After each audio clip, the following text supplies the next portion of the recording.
Heyo, duckies and dice fiends. Welcome back. It is Tuesday, and that means it is time for the Table Talk Show. I am one of your hosts, Kay. Over here is my co-host, David. And we have two very special guests with us today who we're going to get into. But first off, David, who the heck is you, and what the heck is we doing here? Hi. I persist No, hi, I'm David. This is the chaotic, wholesome show of talking for Tuesdays, where every week we talk about TTRPG stuff, how to be a better player, how to be a better GM, how to be a better human, all with a focus on intersectionality and inclusion so that everybody can have a good time. And it's a weird week, y'all. I'm Kay. I am not going to be here the rest of the week because I'm going to be at not PAX Unplugged. It is not time for Unplugged. I'm going to be at PAX East. So if you're going to be at PAX East, come find me. I have survival goodie bags with things like D20s, throat lozenges, and sugar, because that is how we survive a convention. David may or may not be playing games on Thursday. We'll likely be playing Stardew on Friday. I imagine David is going to fall down a Stardew Valley hole. And I will be deep in Stardew. Whether that will show up on stream will depend on both brain power and whether I've been streaming Helldivers with Logar the Ogar, who was our guest a couple weeks ago. And so if he's doing a thing, then I might be doing a thing with it. If not, it might be full on Stardew time. We'll see. And if you are not at PAX, you can find me on Sunday over at Sword and Key playing Burton in Trophy Dark, which is wonderful and creepy, and I can't wait for it to get worse. And then we'll be right back here for this. But in the meantime, we have two incredible guests working on some really cool things, and we can't wait to tell you all about it. So I have now rambled enough. Farris, Aki, tell us, who are you? What do you do? And what are you going to tell us about with your amazingness? Hello, I am Farris. I use she, her pronouns. I am a performer and occasional GM over on Goblets and Gays. And also what I mostly do in the TTRPG sphere is I write games of varying types, from the very gothic and horror to the very whimsical and ridiculous. And that's about what I do. Hello, I'm Aki, or Kino if you're feeling fancy. Pronouns are she, her. I do too many things because I have a problem with saying no. And you can find me all over the internet at some variation of Akinomi_art. And that's it, genuinely. It's just, I do too many things. I tried to count them today, like to list them. And then instead I just sat and thought about myself for like 30 minutes. That's the kind of existential you don't want. It's like, oh no. Let's put that away. We'll deal with that another day. So, yes, we are going to be covering game design because we got some people here.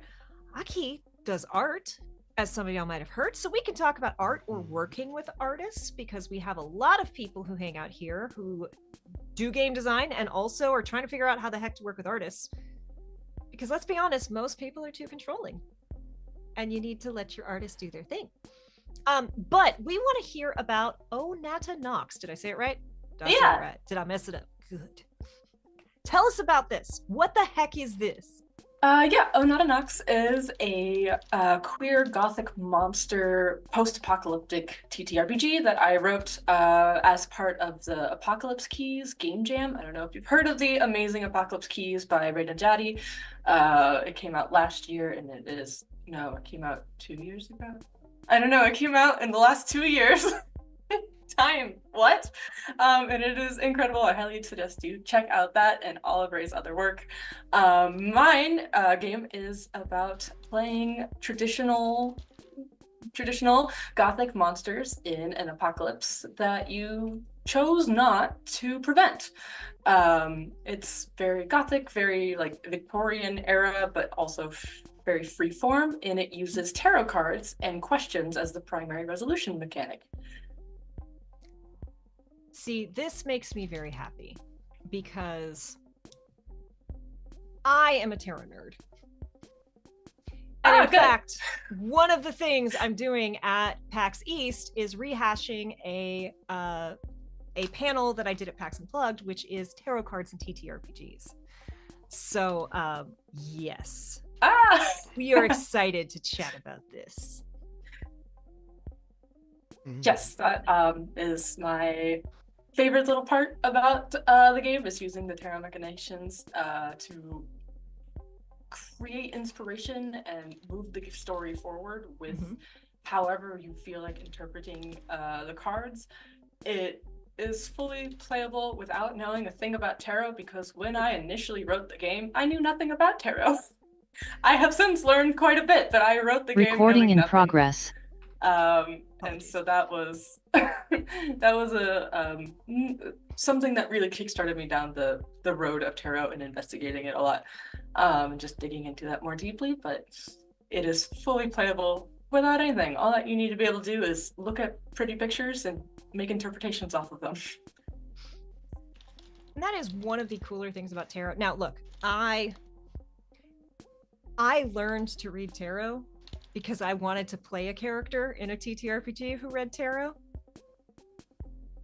So oh yes, which there's a have not gotten to play, and there's been many evolutions of that ever since. Yes, every game I've been supposed to play this character in has canceled because of drama or some other version of trouble. But I learned how to read tarot because I was like, I want to do this thing, and then, well, I guess I better learn it. And I, like a good child of the internet, was like, I need to learn to read tarot. I'm gonna go onto the internet and I'm gonna learn about it, right? And one of the first videos that I found, now again, let me be clear. There are not right and wrong ways, right? But there was the first video I found was someone who looked a little bit like me, but with longer hair, going like, so like, you don't actually need to just like learn the cards. You can just like, I'm not going to tell you how to read tarot in the regular way. I'm going to tell you how to look at the card and see what you feel. And look, there's a place for that. But don't make a whole video on how to read tarot if you specifically don't know how to read tarot. That said, tarot cards are set up in a way so that you look at them and you're like, oh yeah, I can get a feel off of this. Yeah. That's not bad. You can do that. But then don't go telling people, you don't need to learn how to read them. For sure. So yes, we also just did a whole episode on the Deck of Many Things and the Deck of Many More Things, which came out from Wizards of the Coast, which they have a whole divination rule set around it now. You can use it to generate dungeons. Like, there's lots of cool stuff, and it has actually made me kind of want to do more with tarot cards in game. Of like, oh, I have to make up a random NPC. What are they like? Pull 3 cards. Now I've got some information on this NPC. So I'm a big proponent of using tarot cards in TTRPGs. Tell us, as much as you are comfortable or as much as you want to, tell us how they integrate into the system, how this plays. Like, tell us, give us the juicy, get us excited. Well, interestingly, the thing you just described is actually how you make NPCs in this game. You draw like 3 cards, or you draw a card and you kind of fill out details based off of that. NPCs are created. The whole game is very collective. There is an optional GM called the Shepherd, which is much like a traditional GM, and also a little bit not like a traditional GM. Has like a hymnal, which is what I call playbooks in this game, and is almost as much of a player as they are also the GM. But otherwise, you go through and you draw tarot cards when you're creating the world together collectively. There's a list of like options, and everyone goes through and picks things that appeal to them based off of like what's something that remains from the old world, what is something that has been gifted to you by this apocalypse. Different questions that there's these prompts that you pull out and you use them to create your world, and then you start drawing cards to determine the different elements that are going to guide your play going forward. One of the pieces of which is, if I can find it again, it is the prophecy card, which you draw at the very beginning of the game before you begin playing, but you don't look at it until the stakes are highest, until there's some major high point in the game, and then you flip it and all of you decide together how this changes what's going on right then and there. The rest of the way that tarot is used throughout the game is you can use them to grant guidance if you're like not sure how to progress the story, you don't know where you want to go, you're just a little bit stuck. You can draw for guidance, and you can choose to follow the advice wherein like there's specific advice given to you by fate, which is sort of like this unspoken character that's written throughout the whole game. And so like depending on which of the minor arcana you draw, fate might have a different message for you, or if you draw a major arcana, that's going to be a different message. But you can always reject those things. And then there's getting into the actual hymnals, the playbooks, where every monster has something special that they can do. There's the Fate Master, which is from the companion book Midnight Hymns that Aki helped write, which like works all around like a Baba Yaga character. Mm-hmm. And so there's a whole lot of drawing multiple cards and using them to manipulate the game around you. But everybody draws cards. You can draw within your hymnal, and when you do those draws, you have no choice but to do what fate tells you. And fate can be very kind to some hymnals and very cruel to other hymnals. It really just kind of depends on the relationship that they have with the hymnal. But all in all, it's very, it's used to progress high moments and help you get through like moments of uncertainty. Yeah, one thing we've talked about previously in our tarot card panels is like, I don't think this will surprise anyone in chat, but like I personally am not like a religious or even a spiritual person, right? I'm like, I understand that some people need that. It hasn't done anything good for me, right? I see all the bad it's put into the world, and some people need that to make sense. I don't get it. And actually, after the Pax Unplugged panel, someone came up and asked after a panel, was like, hey, I'm not religious, I'm not spiritual, I don't believe in like fate or whatever. Can I still do tarot, right? Is it still? And I'm like, look, I am in the same boat. There is something, oh God, the number of times you draw the tower, tower is the card that scares me. Death doesn't scare me. Tower scares me. Tower's bad. Tower's always bad. Yes. So I don't believe in any of this, but there is something creepy about tarot cards. And I don't want anyone to go out and change their life based on these decisions, but as like a self-reflection tool, like the best way I can describe it and how I've described it to others is like, there's like a chaos of the universe, like an ordered chaos within the universe that resonates somehow within certain decks of tarot cards. Not all of them for me, but certain decks. I flip a card and oftentimes I'm like, how dare you? I'm not. And I really do, and maybe this is just the fact that I need more therapy, which I do, but like a similar thing happens to me in TTRPGs. I will not be expecting to get an insight or to have an understanding about myself through a character.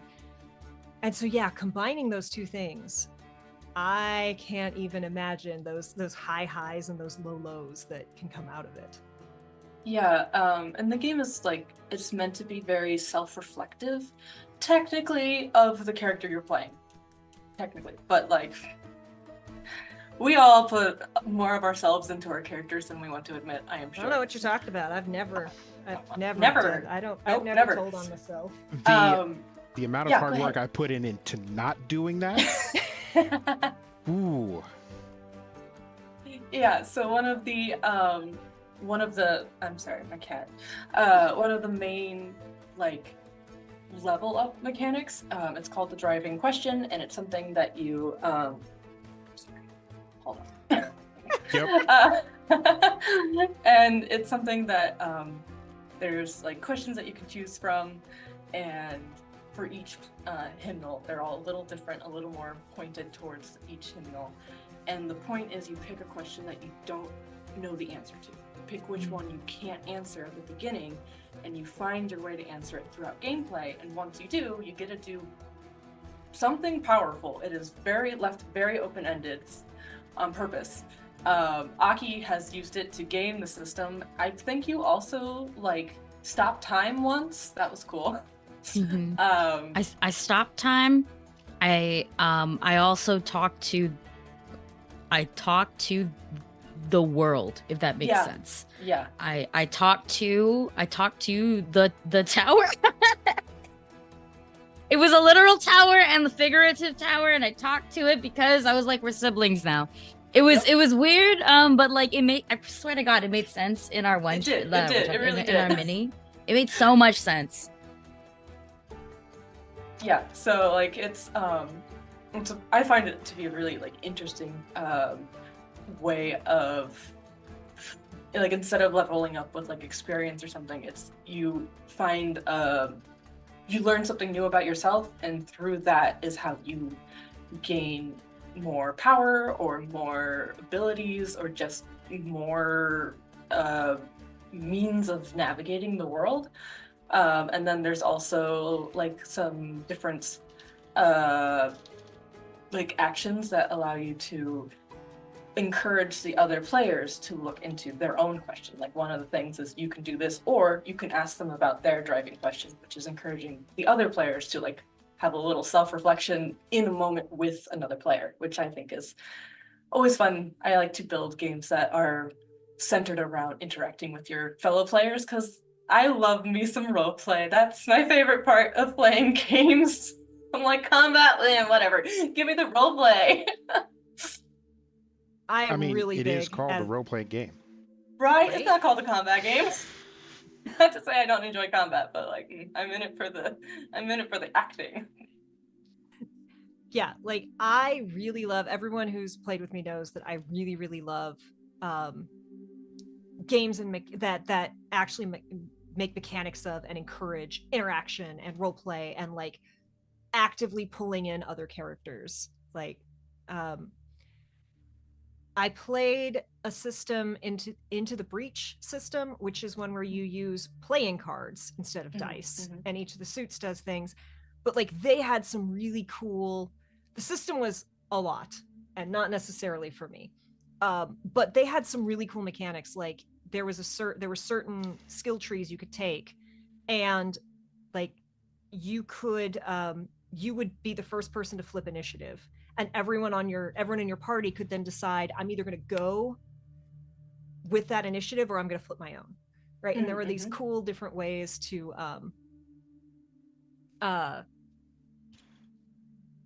act built-in teamwork mechanics, which let's be honest, we don't see that much in D&D or Pathfinder. A few more in Pathfinder, but yeah, I love those. And Matt, to answer your questions, I have a tarot deck that is in timeout because we're just not talking right now. My main tarot deck that I actually got for Vyman, who I've still never got to play, I was every day, it literally at least 2 times a week, it would give me the Ace of Cups, either upright or inverted, and it just kept doing Ace of Cups, upright, inverted. And I'm I know, I am aware. This is the worst cold read you've ever done. And so that stayed under my pillow for a week because I'm you need to attune, just get it together. And it's been better since. And then my Nightmare deck, it's a really good deck. It was straight up there's a really cool interview your tarot deck, and it's what are we going to do together? And it was this really positive, we're going to figure shit out. And I'm great. And it's how are you going to tell me this? And it's in the most painful and shocking way possible. And I'm cool, only serious questions with you. Got it. Good to know. For those watching the VOD, Matt says, how many times do you harumph and walk away at your tarot cards sassing you? Yeah. At PAX Unplugged, we bought Adam, who's my GM over on the Emergency Power podcast, their first tarot deck. And he messaged a couple weeks after it. He's what do you do when your tarot deck is bullying you? I have my first tarot deck. I collect them, by the way. That I can read tarot. I've been doing it for a very long time. And I do it for fun. I do it 100% for fun. I mean, like, I'll also do it for people who actually believe in it, which is like super fun with me. But I do it for like 100%. It's fun. I like pretty art. I like cards. I have one right here. Like, and I'll show it to you. Okay, I think you're gonna love it. I'll show it to you because the art in that is so pretty, and I bought the like, you know, like the B deck, like when your merch and stuff like does like there's something wrong with it. It's still so beautiful. And I'll show it to you because I think you're gonna really like it. But my very, very first deck, it's a tarot deck, but it's like a Fae related tarot deck, so it doesn't follow the traditional rules of it, and also spreads are a little bit different. But it actively has cards where the deck will be like, we're not telling you shit. Like, it's blank. It's literally like, fuck you. There is literally a card that shows you its ass. Like, there are parts of it where it doesn't want you to know because it's like, it's funnier for you to find out by yourself later. And I only use that one for the super funny readings, because it's just really funny when people are like, I'm just really struggling, but like haha he struggle, and I'm like, oh yeah, struggle some more, you know. Right. It's telling you to live in it, you know. So it's one of those kind of decks. Great. And I don't ever really use tarot on like myself unless I'm genuinely like really unsure of what to do next. And even then, I don't stop at one spread. I do 3, 4, 5, like that. Like, I'm having a conversation with them. So that's how I do it. I do play characters that use tarot though, and I like to also draw like 1-card pulls for my party before like a season starts or before a stream starts if I'm playing a character who does use tarot. Yes. So I do it like sometimes I do it on stream too, because I'm in a D&D stream, and one of the mechanics is I have to do a ritual like every long rest. And I'm like, I guess 2 of you are going to get a 1-card reading that I'm just going to interpret right now. You know, like it's it's one of those vibes. My Starfinder character reads tarot, and they have this really cool spacey. That's a pretty deck. Isn't it gorgeous? Yes. And I do a 1-card pool before every episode. And it's been like, my GM has been like, I'm going to ban your cards. Like, they need to stop telling my secrets. But also, like, it was often, like, they often told of doom and gloom, so much to the point where Richard, one of our players who plays 5e, went out and bought the arcane bullshit deck to counter my pulls, because it's literally, one of the cards is Penis Weasel. One of them is like an old lady made of cats. I love that. Arcane bullshit is an incredibly charming deck, and I cannot recommend it enough. Candace says that their labyrinth deck has been terrible and won't talk to them, so it's in timeout. Yeah, when tarot cards just decide to just not, it's a thing.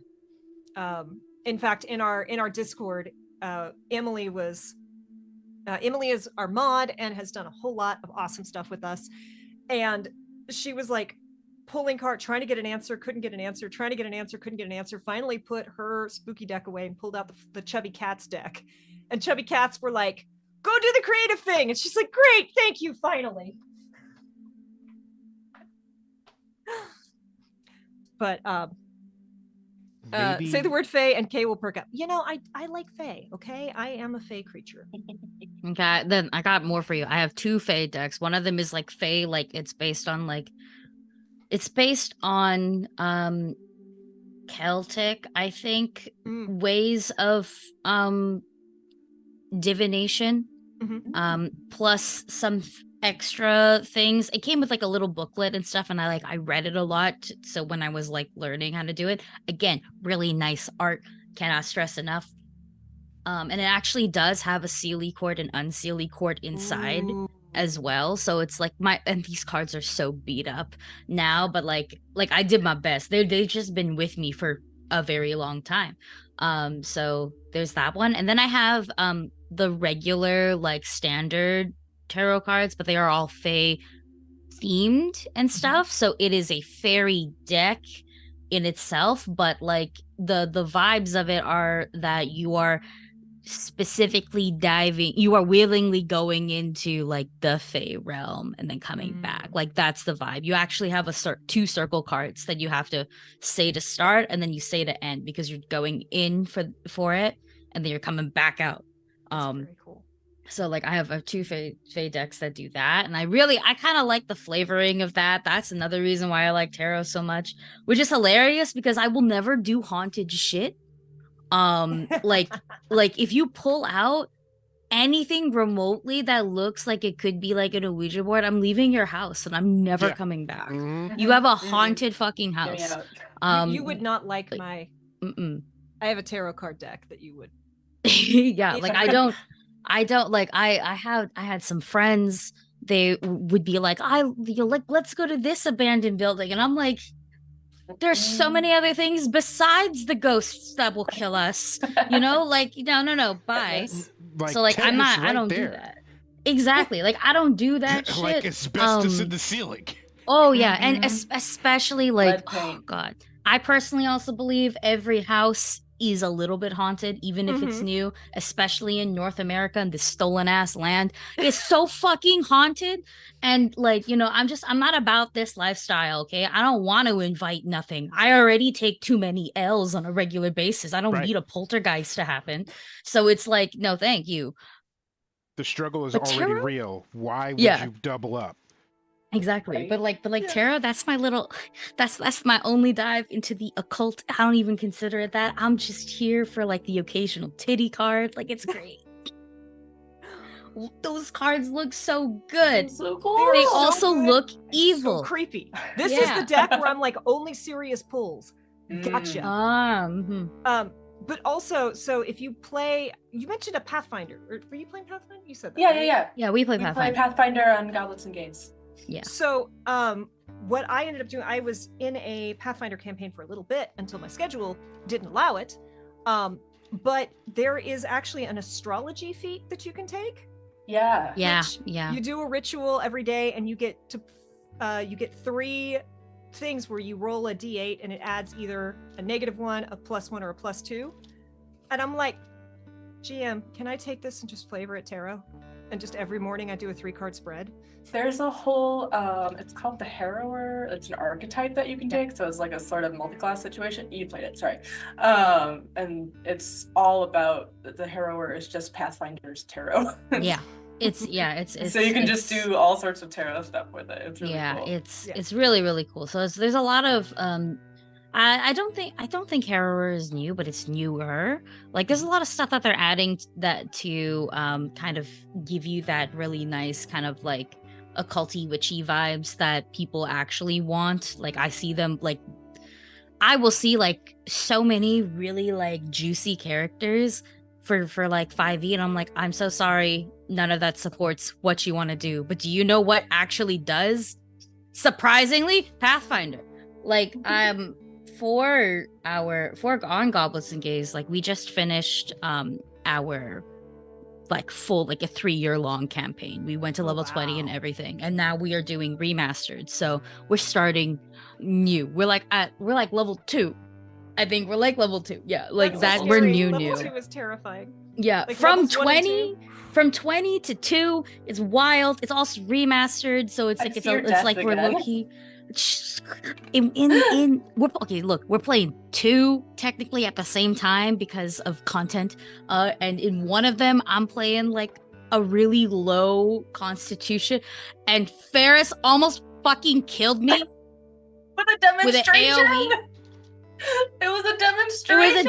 It was like, let me show you what my oracle powers can do, and it almost killed me. It took me to more than like less than half health. I almost died on the spot because level 2 is scary.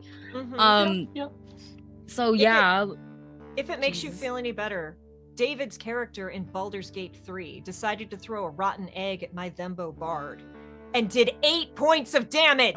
Oh my god. We were like level 2 or 3. So it was like 70% damage. Oh, Like- Why like, would you do? just- Why would you even try that? I wouldn't mess. Because, like, you know, occasionally, again, I try really Kinley hard was to being make very characters annoying. that are unlike me. And so I wouldn't throw a rotten egg at my quote-unquote friend. Therefore, Kessel was just like, "Wapow!" So you're so valid. You're so valid. If I make a character that isn't a little bit like me, the game gets canceled for some reason. So I personally see it as like a me curse. So I have to play a little bit like me. And unfortunately, that means every character is moon coded, pink, or an immigrant. And I can never escape this. As you can see, I am moon coded, pink, and an immigrant. So, like, you know, I would have never guessed. I would have never guessed any of that. Yeah, exactly. I won't escape these allegations. I might as well own up to it. But like, yeah, Sky Mage. That is how all of this was going back to Sky Mage. Sky Mage is one of the most, out of all the Pathfinder thingies I've played, that's definitely the most like witchy I've ever felt, but like in a way that you could flavor text it for anything.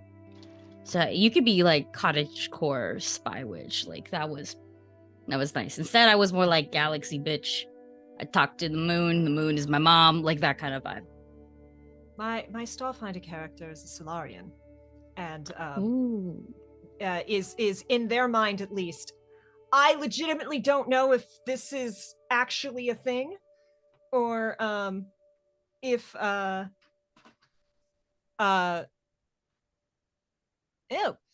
captions. What? Captions all of decided to be a jerk. Yeah, Okay. all of Pixel Chat died. Okay, well, let's try this again. Wait. Are mine dead too? Mine are dead too. That's Okay, Okay, there I'm is glad it's not Farris, just if me. you will click that one. The first one. Okay, Sorry, y'all, that's a good one. captions decided to just not. I legitimately do not know at this point if this is actually what is happening or not, because that's up to my GM. But like, Soul, my character, is like having an affair with the universe. They serve her, and they're like, An Yeah, affair of the yes. universe. Ooh, Fancy. I like that. I like the way you said that. Ooh. oh yes, and that one's You're, for you. You're aiming Yes, big. they are- I like it. K is like a Chaos Gremlin ace, and Soul is a Chaos Gremlin pansexual. And it's a very strange mindset to get into every week or two. There's one consistent thread with all of Kay's characters. Two, actually. One, always chaotic in some way. There's always a chaos gremlin buried in there. And two, often, not every time, it's either aggressively ace or aggressively not. And both speak volumes. Especially Kinley, because Kinley, Kay desperately tries to steer Kinley away from like laying in laying in a bedroll, looking up at the stars, right next to somebody who really wants to bone. Like, just tries to just go away, and then every time, Kinley will look around and be like, "Huh, I am in a bedroll next to someone who really likes me, and we're looking up at the stars, and we're chit-chatting, and everything's going great. Why are they fidgeting so much?" And it's just like, Kinley is my Fey Lost Thembo Bard, who is chaotic good in the Fey sense that if it doesn't exist directly in front of me, it doesn't exist. So will do terrible things to protect good people because they don't think it's terrible because they can't consider consequences, and is pan-romantic asexual. And the party, David only knows because David knew about Kinley before he joined. The party has not figured out that they're ace. yeah.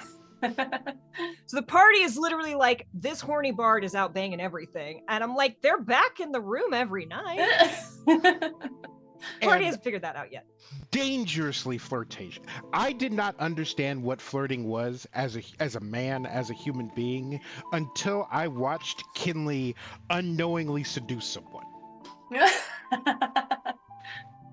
Kay, the player, sometimes feels bad about that, but also takes great joy in it because everyone will suffer my aceness. But speaking of APs, and I guess we're going back to outer space, I need to hear about Mother May I. Tell me about this.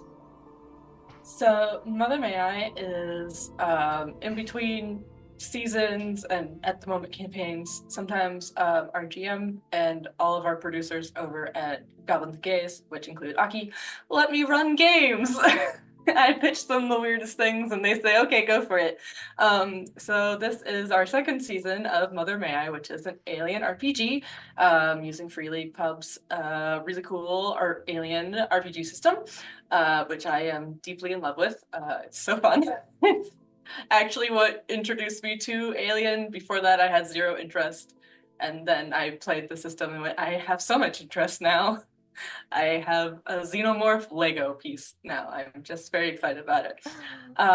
And so it is set in the Alien universe, and it follows the crew of the Medea, who were, once upon a time, a group of researchers set out to find the source of a mysterious signal.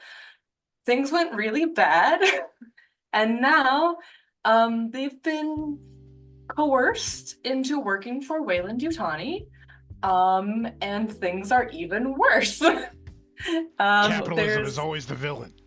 Capitalism is always the villain, and also aliens. So tomorrow is our penultimate episode of season 2. Things are wild and scary. Aki plays the wonderful Dr. Matilda Fernandez on that show. I am the game mother. I inflict horrors beyond belief upon my players every time, and I take pleasure in it. It's very good. Is very I'm not just saying it's because like producer, right? No, it's just very good. Mother May I is very good. There's a reason why we said yes to season 2 before you pitched season 2. Okay? Like we were very, very into it, and season 2 is a bigger cast. We have 2 crews, and so that will then become 1 crew. So if you know people like Navarre from the Secret Nerd podcast, or Michelle Jones, aka Mimi, who is a freelancer for Paizo. They both join us.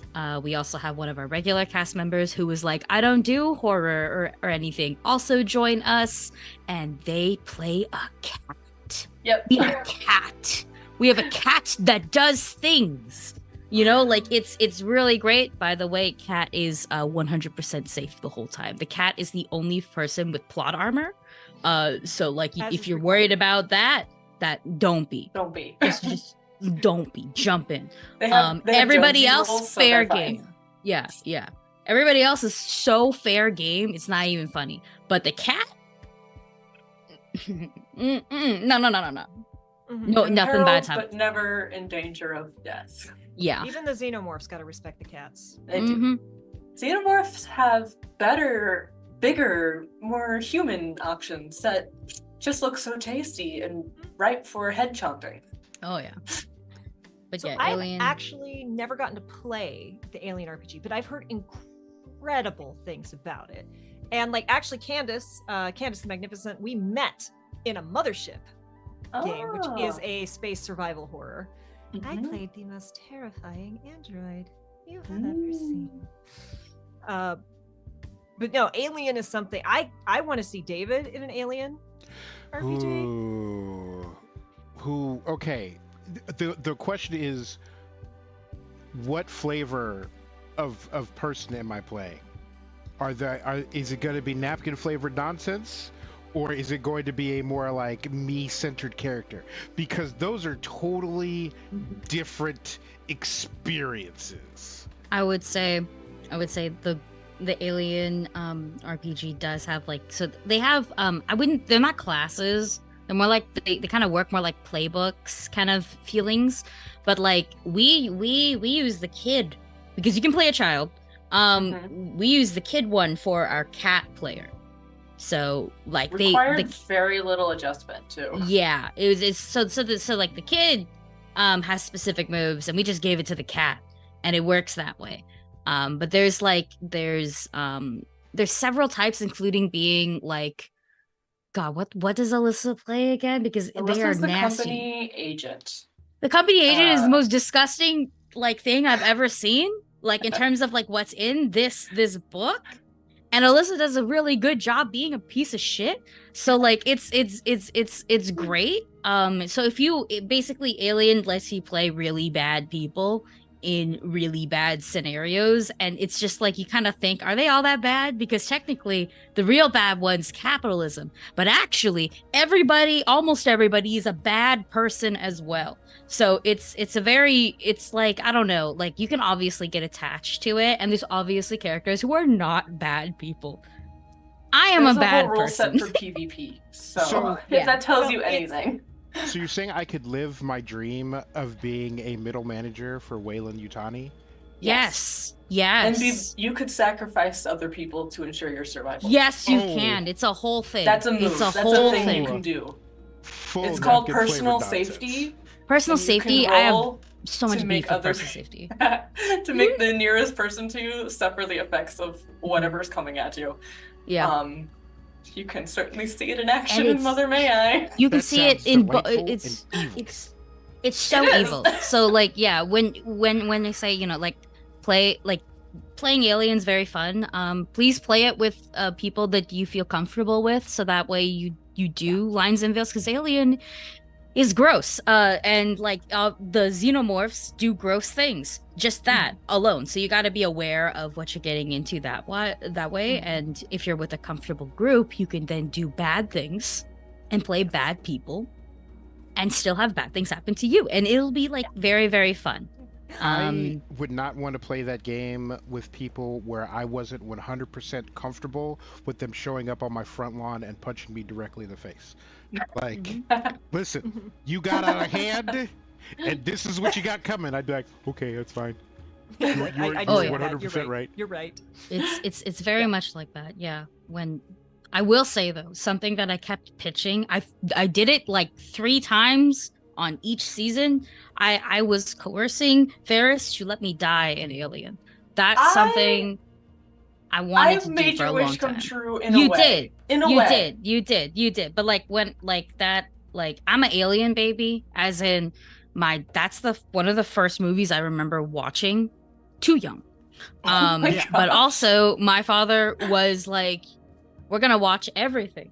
So I've seen a lot of horror movies at a much too young age, and Alien is the one that altered my brain chemistry.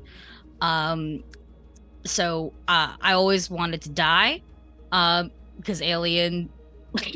That sounds so bad out of context. You I always clip wanted to it. die. In context, it sounds bad. I'm a millennial. I get it. Yeah, like so, like Alien wise, I would like, if I was gonna play, I want to play a super annoying person. I want to die. Right, because that's the most satisfying thing in horror movies, when you see the annoying people die. I'm like, damn, wow, serotonin. So like there, I'm like, I'm here for that. And then I played a character, Matilda, who I was like, fine, I'm just gonna get really into the xenomorphs then, and if I die, it's also satisfying. See, the reason David asked that, or the reason David was asking because David has literally won a scary video game by going, oh, you gotta go around back to the asylum and break in. And David went and peeked in and went, nah, got back of the car, drove away, and credits rolled. Oh, was it oh shit, I know what you're talking about. Outlast? Yep. You can do that? That's so funny. You can. I love that. Yeah, You can. It's like, I'm Outlast not is like, doing this white you people have stuff. to, yeah, you have to work so hard to get hunted down by the creatures inside the building, and ultimately, like, that's the big difference between watching a horror movie and playing a horror video game, is because horror movies are hilarious to me. Like, they're comedies. It's very rare for a horror movie to like scare me, because it's mostly just watching people do dumb things. Like you talked about the Ouija board earlier. A buddy of mine pulled me in. He's Irish. He pulled me in to play Phasmagoria. Phantasmagoria. Oh, yeah. Phasmophobia? Yeah. That's before, yeah. And he's like, listen, I'm going to need you to resist every instinct that you have in order to play this game. Because you got to go in there, you got to flip open the cards, you have to light the candles on the pentagram, you got to do the Ouija board, you got to do all that stuff. And I was just like, okay, so just do the opposite of what I naturally... Because again, you pull up to a house that is haunted, and they're like, here's $150, go in there. You punch that guy in the face, you take the $150, and then you leave. And then you enjoy the rest of your life. There we go. Yes. Yep. So absolutely. so like in video games, like in horror video games, you have to willingly do the stupid thing. You have to really willingly like read the Necronomicon out loud. Yeah. And try really hard to get the pronunciation right. And be like, okay, I nailed it this time. Like See, I can't even. Why does it feel so wrong and so forced in a video game? Whereas in a TTRPG, we just do it without question. Because in a TTRPG, you get to talk a little bit about it beforehand, so you can make logical sense on why you're here, right? Because And you have everyone else in your party egging you on. yeah, exactly. And high key, I usually play the managerial type, the momager, the like out of I have 9 games, 8 of them I am playing some form of manager, even if I am equally as chaotic. I'm just the only one who doesn't have ADHD, so I can make sure we're all on the same, like we're just on track, and it just works. In my issue with horror games is I refuse to play any game where I can't actively fight back. So like I know a lot about Outlast. I genuinely like Outlast. I know a lot about the trilogy. I've never played it. Like I've never. Because I refuse to. Why do I have... No, I'll get in the car and leave. Like, that will be all of my gameplay. less than 5 minutes. But, right, like, I've played The Last 15 of minutes Us. of that. Because, again, bonkers to me that you would drive out to the middle of nowhere with a camcorder like it's 1995 and like an extra battery for the camcorder, and then go into scary building. Like, exactly. I would look like a paratrooper going in there. Also, I would look also, like special forces. Yeah, like also, like me, I'm 5 feet tall. I can't do parkour. I can't do that shit. I'm gonna get caught so fast. I'm gonna stroll up in a pink tracksuit. You're gonna see me. My hair goes to my ass. I'm very wildly unprepared for a lot of horror scenarios. I will maybe survive like the equivalent of like a slasher thing, but that's just because I'm not hiding. Okay, you're not going upstairs. You're gonna do me a favor either way. Like, let me take out some anger on you or kill me. Like it's all or nothing.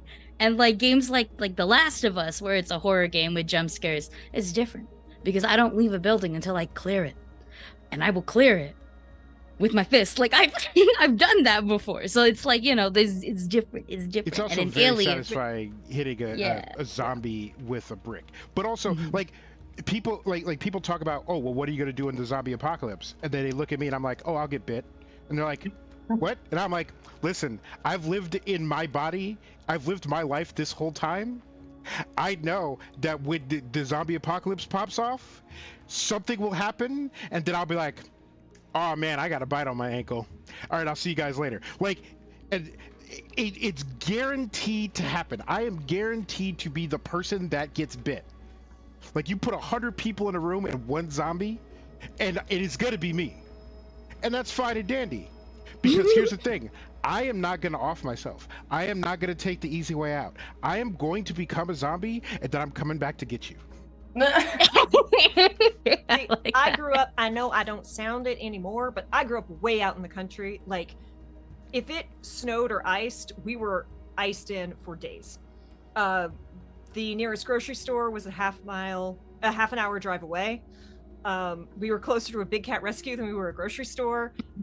Automatic guns going off from the neighbors all the time. Like, we had a well. We didn't have central heat. We had a wood-burning stove to heat the house. I have lived without Wi-Fi. I'm not doing it again. I don't care if I survive the apocalypse. It's not going to get better. I'm good. See, I'm on the logical side where it's like we would realistically have to just wait them out for a week because your bodies would just decompose and there would be nothing left, right? My issue is I live in a metropolitan city. Now I'm Canadian, so we got some people, but in COVID we actually locked down. So like I believe like if we were to be like lockdown procedures, zombie apocalypse, I think we would be okay.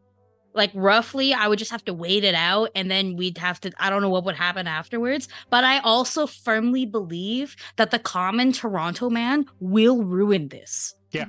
You'll ruin it for us.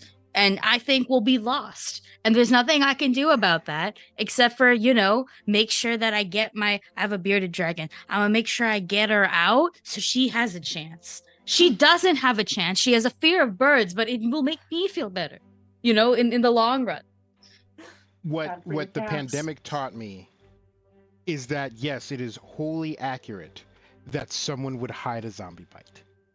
Yeah. And that 100%. That is the most important lesson I learned from the pandemic, and that shook my whole world. I realized from the pandemic that I had to apologize to the writers of Jurassic Park. Yep. Because I was like, that's not what. Nope, that's okay. Yep. Okay. Again, capitalism is the villain. Capitalism is the villain. That's why you should play Alien. It's also true. Also true. Or watch Lullaby for the Christmas Lich, where capitalism was also the villain. Yes. We did a charity one shot for Christmas, where capitalism was the villain.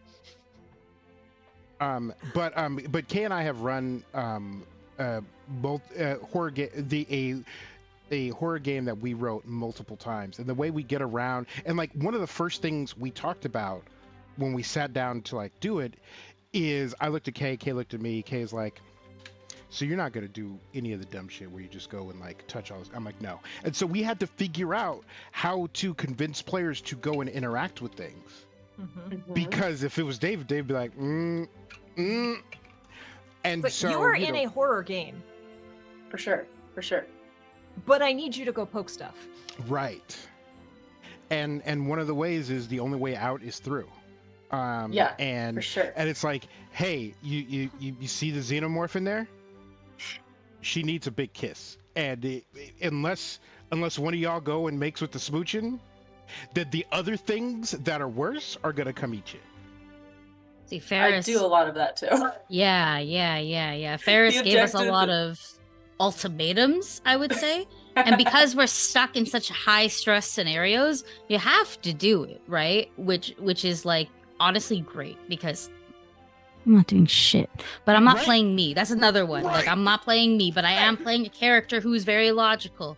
So I made sure I made a character that would do the shit, but not always all the time. That was the vibe, and that's how I was able to play it. So I could still feel like, safe.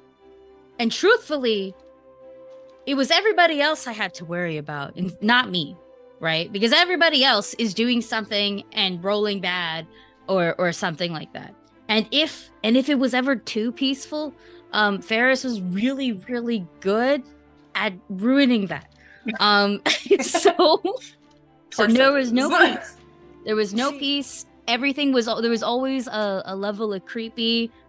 Genuinely, Mother May is very, very fun. Season 2 is better than season 1. Season 1 is better than most of the shit that we put out. So I would highly recommend. Highly. See, now number one, Ilaria, yes, that is exactly what bards are for. But David was like, that xenomorph needs a big old smooch, and Aki's like, that's exactly what Farris. I'm like, are you monster fucking? Well, is that where? Listen. Well, you say that, but also, I mean, it kind of comes up a little bit plot-wise. I mean, look, it does. It kind of comes up. I need the people on this call. People in chat know this. People on this call don't know this, and this will be especially fun for you, Aki. I began my career as the community manager and lead moderator for DeviantArt. Oh, wow. Oh my gosh. So when I say there is an audience for this, I know. I know. I am very well versed in this. I bet. I mean it when I said it altered my brain chemistry too young. Okay, I'm not lying. I'm more into the Predator though, but like, because I like Xenomorphs like on a different way. Okay, I would definitely say I like them more on a lot of other things, and the Predator is super fuckable.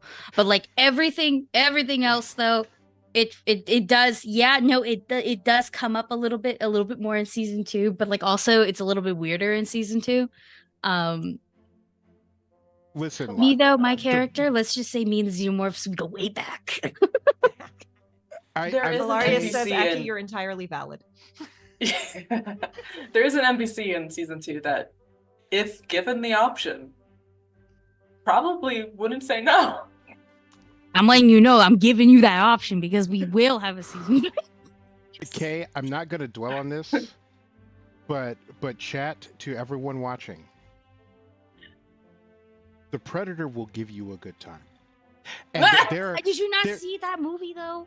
there are many tall men where, like, you know, there's a certain subsection of society that values super tall men, and from conversations I've had with people of varying genders who've done the deed, it's not necessarily the best. The Predator got what you need. Okay, the Predator will show you a good time. You may not survive, but you'll be happy the whole time. So this is my Starfinder character, the obnoxious Solarian, who is a little short, and they don't like that. This is Para, who is an original species.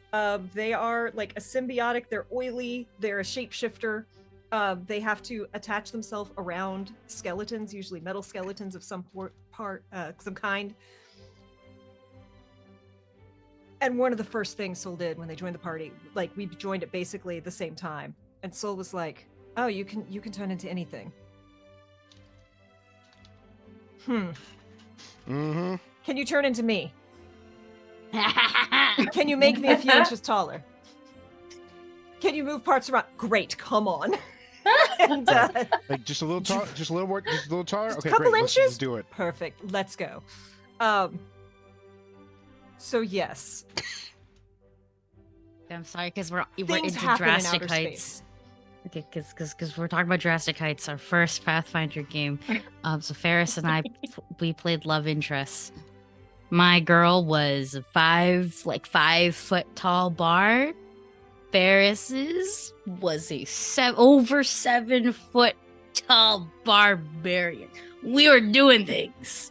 We were bird watching. It was a very fortunate height difference for Aki's character, that's for sure. It was so great. It's a slow burn though, so don't expect much. The slowest burn. 2.5 IRL years. That's our slow burn. So Yeah. Wow. yeah. Yeah, in the home game, Kinley is 5'6", like not tall, and is dating a 6'3" tiefling paladin. And we have this wonderful running joke. Is the bottom. We have this running joke that Kinley like has gotten a little bit buffer because he started grabbing Thoroughfare's horns and like going for smooches.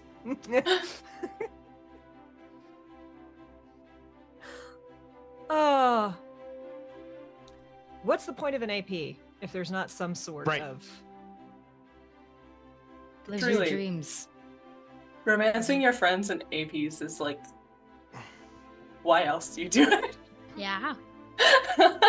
or just leaving your friends very confused? Yeah. Yeah. Also fun. Also fun. It's all Ah, gone. I had. So, when we do the shows, I cook up a couple of questions ahead of time. That's part of the work I do. Mhm. And what often happens is, who was the guy that was on CBS on the Late Show? Craig Ferguson. Craig Ferguson like the guest would sit down, he'd rip up the questions he had and toss them, and that's usually what I do. Because our conversations go in different directions, and I had questions that are now gone, and the questions I had prepared are way back there. But and I will say, I will throw this out, hopefully as a conversation starter. We'll see if it sparks anything. But I really appreciated one of the things you mentioned, which was like, you should play Alien. It's terrible. It's gross. There's people, but like, you should play it with people that you're comfortable with and that you like. Because that is something that David and I have talked about multiple times around horror games or games with PvP. Like, you have to have, if you know there's an eject button, it's easier to push yourself further. And in fact, and I have made more than one person blush by saying this, but like, I think it's important, especially when you're doing horror games, that are really personal or really pushing boundaries. Like, you kind of have to treat it like group sex. There has to be lots of check-ins. There has to be lots of safe words. There have to be lots of ways out. Everyone has to know exactly where the boundaries are. Everyone has to know when they're being crossed, so that they're like, okay, I'm about to step over this line, and if I'm not comfortable, we're pulling the plug, right? And safety tools are so important in any kind of TTRPG that you play, whether it's horror game or not. Having those safety tools in place really just lets you like get into the game and be more comfortable. Even if it's a group you've played with 100 times and you know them really, really well, still having that ability to be like, hey, right now I'm actually not great about this. Maybe in the past I have been, but today's not that day, and you can just move past it or do what you need to do so that you can all, because I mean the point of playing RPGs is to have fun with friends, or to tell a story, or both, and you can't do that if you're not comfortable, if you're crossing people's lines unintentionally, hopefully never intentionally, or at least not without consent. And so having those tools in place is like just so important. Like, I always bake in safety tools into my games. I'm like, here are the tools I use. Here are other tools you can use. Like, make sure you're using those. And always, we at G&G always use safety tools in all of our games. But yeah, it just makes it so much easier to play the game. You can like relax and enjoy it because those tools are in place to like protect everyone. And there are certainly, like, I've come across GMs, whether it be from like just, I don't want to say conditioning, but just the way they've always played, so they've never thought of it, or be it, I do sometimes think it's like a skill issue. GM is not that good of a GM. So they're like, I can't warn people, I can't tell people, I can't like do these things because that will take away the surprise, or that will take away, or it will degrade. Like, I have sat down with players and been like, hey, we're going into a thing that's going to focus, like this next arc focuses on your character. This session, a thing is going to happen because everyone else has had their spotlight. You're the only one left. And a thing is going to happen in this game, in this session, where you are going to lose control of your character for an amount of time. You will have options, but they are very limited. You will have control of your character returned to you after that scene. Are you okay with that? And there are definitely GMs who are like, well, that like takes away that. And I'm like, no, that lets the person know I don't have to fight this. I can go along with it. I can get lost in the idea that, okay, let me give myself into this moment because afterwards it's going to come back to me. There was a great interview with Lou Wilson, was talking about how when he would organize D&D or TTRPGs for his friends, he would always be like, okay, everyone, we're ordering pizza. I have these coming. They'll be here at this time. Everyone pay me $15 and we're good, right? We'll eat it. Because he's like, I can be an elf now because we're going to eat at 8. Right? Like, hey, Jason, welcome on in. And I do think, especially for me, like, if it's a group, especially if it's a group I don't know that well, because I have played some truly terrifying horror games with people that I don't know well, but knowing like there's an eject button, or knowing I'm going to get out of this, I can be like, okay, I can give into the moment. Whereas if I don't know the party, I don't have that established trust, and the GM starts going, no, you can't move. No, you can't get out. No, you can't. I'm like, this, as a person raised femme, feels scary. Even though I know it's fictional, this is tugging on some real world trauma that a dude may not even be able to understand. Yeah, there were a couple things, one of which came up and one of which did not come up in Mother May that I talked to the players in advance. Aki, one of them was with you, where I'm like, hey, this is a road I'm going down. Are you comfortable engaging in it? And because it'll be more effective if you know that it's coming, you can engage in it on a level that you couldn't if you didn't know about it. And even though that route did not end up coming up due to shenanigans, it was still a lot easier to like make sure the preparation was in place and making sure Aki was fully comfortable with how that event would turn out. And then there was an event that did turn out that I can't talk about because it hasn't happened yet. And that one, going into it, I warned the player, I'm like, hey, there's this character, they have it in for you. There is a chance that these 3 things might happen. Are you cool with any of them occurring? So that when a moment might have come, they were prepared to be like, okay, I am going to commit to this fully because I already made peace with it, and already opted into it earlier. So I think it really made the game a lot better knowing that they were comfortable going in with it, and then even having a second check-in in the moment just to make sure everybody was on board with this really big moment. We did like 3 check-ins in that. I'm pretty sure we're thinking of the same moment. We did like 4 check-ins because of the shit that happened. Yeah. Before the moment, in the moment, after the moment. Like it was very much like that. We even like when we were done recording, we're like, we'll redo that if that bothers you. Come back in like a week, 2 weeks. If it really like if it's like suddenly you're not okay with it, we will redo that. Like that part. So like it's also the beauty of pre-recorded stuff. You do it seamlessly. I've done it also on stream before where it was like we just be like, we're retconning this and boom, done. Like no longer a fact. It was an alternate universe. Just shit like that. It's important to remember that like things can feel very different in the moment. Like like Kay and I have run a game where Kay has gone like, all right, we're drawing the line here and we're moving on, and the player was like, but I could keep going, and then later like the player is watching back the thing and they're like, oh, that was and Kay was like, yeah, it was very intense. And with safety tools and with so like it's collaborative storytelling, and Kay and I have talked a lot about the safety tools and using them and checking in with people and the consent of it. Like in collaboration, all parties have to consent, and the most important thing is to easily and seamlessly accept someone saying no, because what I have seen on many actual plays is an argument breaks out, like where the GM is like, no, I'm gonna do this, and the player is like, really, dude? Like, fellow, my guy, please stop. And we've and for those who haven't played, there's usually like a group chat somewhere, usually on Discord. People are typing at each other, people are hyping each other up, their gifts going. But a thing will be happening, and then somebody will type a thing, and as an audience member, you won't necessarily see a like mood shift, but there is a change there because the people involved, including the GM, see that, recognize it, and they don't make it a big deal. They're like, all right, we're not doing that. We're headed this direction. And it's important for like, and again, something we've said on the channel before too, is GMs have to consent too. I am completely without Riz. I am the like least like seducing person ever.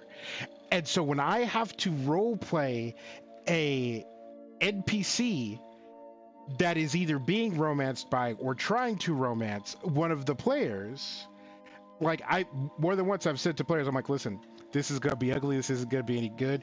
You could go with it, you could not go with it. We're not gonna linger on this too long.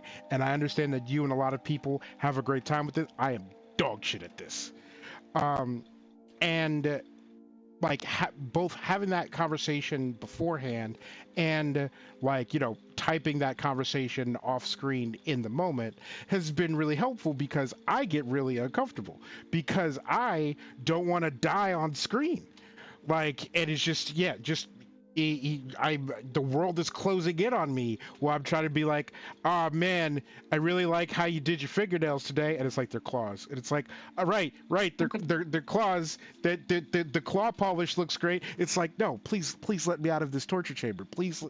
And there is no joy like making your GM play a woman flirting with your awkward lesbian. Ooh, that hurt. That was tough. Because I don't know anything about flirting. I don't know anything about women. So I was really just working without a net. Like Ali says, please pretend this is sexy. And like we did it, then we moved on, and then it was fine. And also Roxy rose so badly on charisma only when flirting. Paladin, huge charisma class, has never passed a charisma check when flirting. Yeah, she's got what, like 17 charisma, and every NPC was like, "I'm ready to get down." The roll comes out. Not today. Not today. Not today. Not here.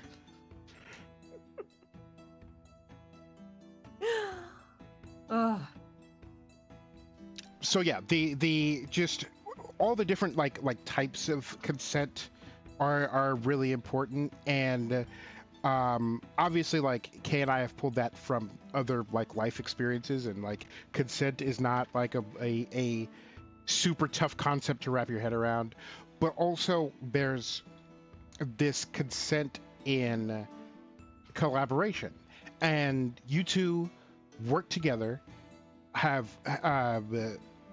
churned out a great deal of stuff. Like how does your collaboration work, and how did your collaboration get started? It got started a little bit before G&G got started. I am a co-producer. Right now, Goblin CS has 3 co-producers, so me, Dusty, and Aubrey, but it was just me and Aubrey originally. And Farris knows Aubrey IRL. And Aubrey was like, hey, we need more people to play in our home game being online. Like we met on like D&D Beyond forums, like that kind of vibe. And we were also originally D&D group, and then we started branching out and doing more things. So we played a little bit of D&D together, then we played a lot of Monster of the Week together, and so we were familiar with playing with each other. But I think we talked a lot before our first campaign for Goblins and Gays started, because I was originally going to be playing a whole other motherfucker, and then Farris was like, I think I want to be like Abby from The Last of Us, and I jumped so hard. I abandoned that character. I turned him into my father, like that. I abandoned like so hard, and I was like, hey, make my dreams come true. And we talked a lot. We were like, Farris was like, I want it, like, if I do romance, it has to be slow burn. And I was like, I'm down for slow burn. I like slow burn because then we get to be people. And then we get to be people like, falling in love. And hopefully by then in my head, I'm like, we'll be comfortable. We'll be like a lot more comfortable with each other. And of course, brain rot happens. So like we got very comfortable, I want to say pretty quickly. We've played several romance partners. That much I remember as well. So it's like, I think that's definitely the start of the collab, just being really good castmates, really good friends. And then Farris started dabbling more in game design. And that's your fault, by the way. It is my fault. Something about me is I have a bachelor's in game design. I do mostly video game stuff, but I do TTRPG stuff as well. And Farris was like, I like this, but I wish this would change. And I was like, you can change it. It's wonderful. You're really good with the Google Docs. Do something like, it was like edging. And then Farris became full-blown game designer. So like, shit happened, and I've been doing art forever. So I also got to play test Nata Nox before I was like, let me do art for it, because it was very like, it's such a vibey game, okay? Nata Nox is a very vibey game, and if you were here through the whole alien talk, then you would know I am a monster fucker, and I'm very unapologetic about it. So, like, I was like, no, I have to play. Playtest happens. Then at some point, I was like, let me do art for it. And then Ferris was like, let me pay you. And I was like, how dare you? Fucking pay you twice. You want to write a hymnal? Like, yeah, I got paid twice. Like, so I was gonna do it for free. I was like, let me just touch it. And Ferris was like, you're gonna touch it after I hand you a crisp 20. You're also one of the main reasons that the companion book exists is because of how like encouraging you were with like your response to Nata Nox at that playtest, and like how much you latched onto it and like loved it so much. I had vaguely contemplated like maybe releasing like one more hymnal, and then you and the other playtesters were just so enamored with it immediately. I'm like, well, one, now I got to make the game better because it's rough right now, and two, now I gotta do more. I gotta do more so I can have you all do more, and just because, wow, I didn't know people would love this, and you all love it so much. So like, you're one of the main reasons that it exists the way it does now. Fun fact, surprise. There is no drug like friends and really good players enjoying a thing that you made, be it a module you wrote, a module that you found and ran, or a system that you built. Just seeing people that you admire going like, I like this, and you going, but you like that, but I made that. If you type like feral in like, what was it, Jiffy or whatever, and there's like a little brown dog that goes, that's me. That's me. I think I've sent it several times when I talk about Nata Nox. So like, this is very much me. This game's a very me game. We hadn't I only even got gotten to play through character creation, and you were like, I need this game. Yeah, I was like, I was like, inject it into me. And then I also came up with, I was like, one day when I am more free, I want to run it too. So it's like, I had like two specific ideas also for the Reborn playbook, and I went with one, and I'm like, I want to play the other now too because it works. You'll Let me be made out of wood, I don't know like when, just. But you'll have a chance, I promise. I know. I have plans. Dendrophilia. I'm sorry, I was reaching. I'm so proud of you, David.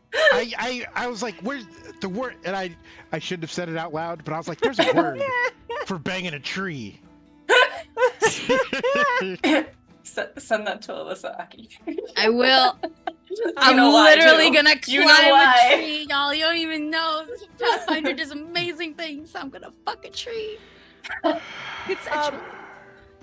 Are you familiar with any of the games Aki by the Gauntlet games? It's Brindlewood Bay. Oh yeah. yeah. Bay, yeah. Playing in a Brindlewood game next week. I'm trying. What is the Renaissance London one, David, of the Monster Hunters? It's not the trophy. Yeah. I'm looking through our collection right now, and I'm drawing a blank. It might be Brindlewood Bay. Is it Brindlewood Bay? I don't think. No, what's the one where That's it's the like one with old ladies. based off of? Yeah. It's like the High Society London Monster Hunters. Yeah. Oh man. Also, like, Between? It's the Between. I think it's yes. Between. So, in case you don't, the Between. Yes, thank you, Candace. Yes, I have heard of that one. The Between. It's about High Society London Monster Hunters. There's an entire class of monster fuckers. There is literally a monster fucker class. It's my time. Like, my brain is over here going like, which one is it? Which one is it? Because we interviewed Jason Cordova on here, and I'm like, this sounds like a game. He's like, oh no, there's monster fucking. I'm like, okay. He's like, no, there's a whole class. I'm like, great. Our people are in chat. Yeah. It's my time. It's my time. It's my era. Less on the hunt, more on the prowl. God. That's another fun thing about my characters. I either am the monster, or I want to fuck it. So like, there's just no in between. It's wild. I just like being the monster.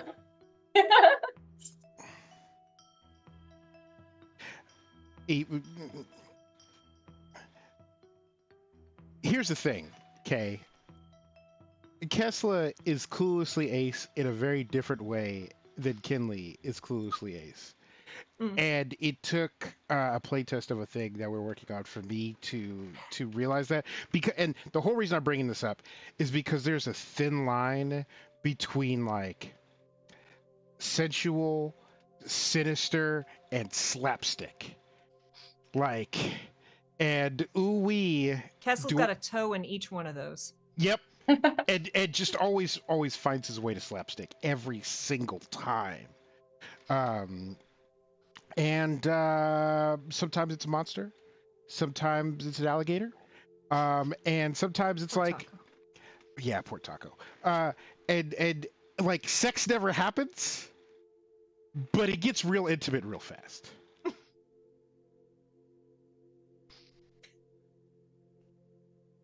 Kato, you came in at a great time. And, I hit 2 of those 3 with Mr. Ungovernable. Yeah, Mr. Ungovernable was a unexperienced. We're playtesting a thing, and That's a name. Wild. Yep. Yeah. Mr. Ungovernable. He was That's what it wild. says on the tin. Mm-hmm. I love it. Rex has been amazing and has been involved in. Rex, have you been in every single one of our playtests, or did I think you so. skip one? I think Rex has been in every single one. Nice. But all right, chat. We've covered a lot of ground today. We kind of hung out in one area towards the end, but that's fine. We're all comfortable here. Yep. If you have questions for these 2 lovely people or final thoughts as we start to kind of wind this down and figure out who we're going to raid, Aki, Farris, thank you so much for coming on. I hope you had. I mean, it was a wild time. I hope you. I hope you felt it was time well spent, because I certainly had fun. Thank you so much for having us on. Very, it was really very fun. Mm-hmm. And we're gonna have to talk tarot cards and share some more decks. And Kato, I'm really glad you have headphones in the office, because you never quite know where we're gonna be. And don't put us on speaker. Don't put us on speaker. One of the people who is a regular in our Discord server used to had to adjust to life with headphones because they really didn't like it before, and it's my fault because I say the most outrageous shit, and you can't be playing that when you're at work, right? Like they're allowed to listen to things and stuff, but it's like I say a lot of things. And I do a lot of voices. Mm-hmm. And my voices say things. So the things that go on the blooper reel. I am 80% of the blooper reel, and I don't remember 90% of what I say either. So that's a real thing. Yeah. So if people will be like, "Oh my God, Aki, why'd you say that?" And I'd be like, I don't know. I genuinely don't know. If you said that I said something, I probably said it. It's like the shit that my characters say, it's not me. It can't be me, because I'll say some outrageous stuff, but it's not the kind of stuff that Solar Kinley says. Oh yeah. But I no, also if you rant want, a lot. If you want some truly wild things that get said, like I said, I was moderator for DeviantArt for 15, 17-ish years, depending on if you count. And for about half of that, I was in the office. But for some reason, they decided the moderation team needed to sit in the open office part of the office. Oh dear. Very fun. A choice, to be sure. They made a spectacle of you. They just wanted to watch. It was a wild time, and there was a now infamous quote of I took a brain break from work. It was cool, it was not, I wasn't being sneaky about it, and I was like playing Pokemon, and it was the 3DS era when you'd put your Pokemon into the dream thing, and then you'd bring them into the computer and you'd play the mini games on the computer with them, and I was like, well, I should probably stop playing Pokemon and get back to looking at porn. Yeah. I only have one thing to say about the DeviantArt people, or rather, like the client base. All of you Sonic the Hedgehog people are sinners. Every last one of you. Sinners, you're going straight to hell. Yes. I will And I be there don't as say well, that but lightly. I'm not doing. Like I will 100% be there. I will greet you, but we're there for two different things. Mhm. Oh, Sonic and his ever expanding crew of neon colored barnyard animals. I'm Not glad where the I thought Sonic that people sentence was have going. faith.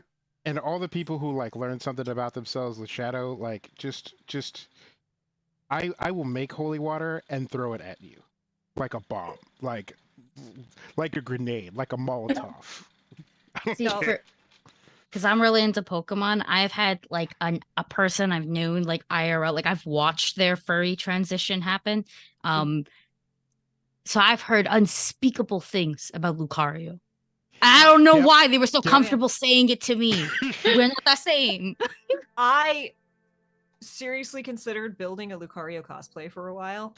And then I went, because I'm built like a Lucario. I got the small upper body and the large lower body, and I could do the kicks, right? And then I was like, no, I already give off chaotic bi energy, and I need less of that in my life. Yeah, you would need at least 3 security guards and a shotgun to wander around a con in that cosplay. No, that would be problematic. Yeah, Candace is there.